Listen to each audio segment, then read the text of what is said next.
ga wunar ki sahiba ya kamata ki kallon in kin guje ni ban san inda zan sa kaina ba omo bayan lissa san gaske nake miki babu keta bibige yake da kanki ya kamata ki fahimta ki duba hayar da na sha gwagwarmaya kanki makaranta ko kin manta kanki aka koran makaranta na share kawai don dai zuciya ta rabauta ki tuna akan ki na yi sara suka da adda saboda san ki kai a gari kowa ma ya shaida akan kaunar ki ban tsoron durgusa mawada ni addu'a na dai kawai ki zame mini mata inda na samu hakan to zuciya ta rabauta ko na je gidan ku baki ma saurara ta na rasa me zanne kiran da yi ki fahimta na so sanar da ke amman ke bai ki kula ni ba soyayya daɗi rashin masoyi ba shi da daɗi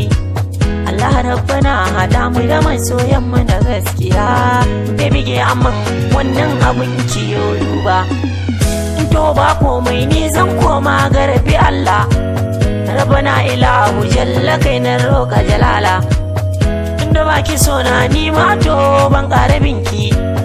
na barwa Allah zabi shi zai mini dauki Allah ya min zabi yau na samuwar da tafiki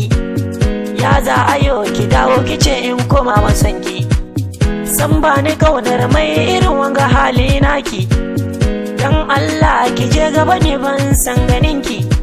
ki je canza ta kare miki shakararki ni yanzu Allah ya riga ya cire mini sonki kuma gashi ya kawo mini wadda ma fa tafiki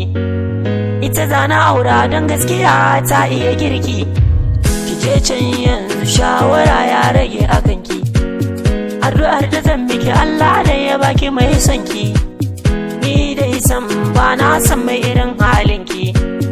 sai wata rana baby ke na barki na yi gaba addu'ar da zan miki baby ki duba ki je karki yo gaba soyayya da dadi ya furi ba karki zo ki nuna min tsana kin ga dai abun da ki kai mini yanzu ya zaki ni da ni yanzu ba komai ne addu'ar da zan miki shine ki je can ki samu mai sonki Allah ya baki mai sonki ni dai zan biya saraki aje don ayo aurenki amma ni ban kaunar ki saboda yanzu na tsane ki ina samuwar da tafiki a auren ta zana yi shauki mu shana mu yi rawar shoki da ni da su za mu yi dauki dai na bar ki na yi gaba bibige sai wata rana omo bayan sake miki ban kwana AK49 ne mai waka daga bani bini na AK49 omo bayan sa on top